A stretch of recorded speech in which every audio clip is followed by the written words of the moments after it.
13 दिसंबर 2001 दिल्ली की ठंडी धुंध से भरी सुबह। संसद भवन के अंदर देश के सबसे बड़े नेता मौजूद थे। बहसें चल रही थी, फैसले लिए जा रहे थे और बाहर बस कुछ ही मिनटों में ऐसा तूफान आने वाला था जो पूरे देश को हिला सकता था। ऐसा हमला जो भारत और पाकिस्तान को सीधे युद्ध के मुहाने तक ले जा सकता था। लेकिन इस कहानी की शुरुआत उस सुबह से नहीं होती। कुछ हफ्ते पहले इंटेलिजेंस ब्यूरो और दिल्ली पुलिस की स्पेशल सेल के पास अजीब अजीब संकेत आने लगे थे। कुछ संदिग्ध फोन कॉल्स, कुछ रहस्यमयी मूवमेंट और कुछ ऐसे नाम जो पहले भी आतंकी नेटवर्क से जुड़े पाए गए थे। इंटेलिजेंस एजेंसियों को महसूस हो रहा था कि दिल्ली में कुछ बड़ा होने वाला है, कुछ बहुत खतरनाक। लेकिन कब, कहां और कैसे, इसका कोई साफ जवाब नहीं था। फिर आई 13 दिसंबर की वो सुबह। संसद का सत्र चल रहा था। देश के मंत्री, सांसद, बड़े नेता सभी अपनी जिम्मेदारियों में व्यस्त थे। तभी अचानक एक सफेद एम्बेसडर कार संसद के गेट की ओर तेजी से बढ़ती दिखाई दी। कार पर सरकारी स्टिकर लगे थे, इसलिए पहली नजर में सब कुछ सामान्य लग रहा था। लेकिन उस कार के अंदर बैठे लोग सरकारी अधिकारी नहीं थे, वे थे भारी हथियारों से लैस आतंकवादी। जैसे ही कार संसद परिसर में घुसने की कोशिश कर रही थी, गेट पर तैनात एक सुरक्षा जवान को कुछ अजीब महसूस हुआ।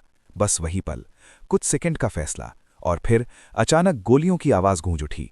संसद परिसर में फायरिंग शुरू हो चुकी थी।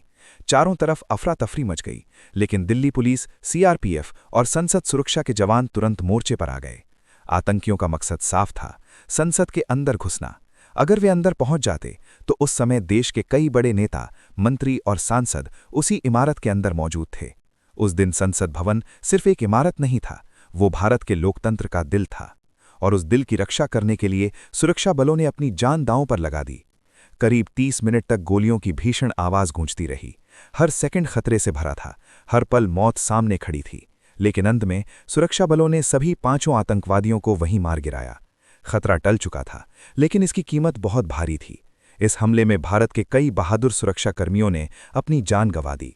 उन्होंने अपने परिवारों को पीछे छोड़ दिया, लेकिन संसद को बचा लिया, देश को बचा लिया।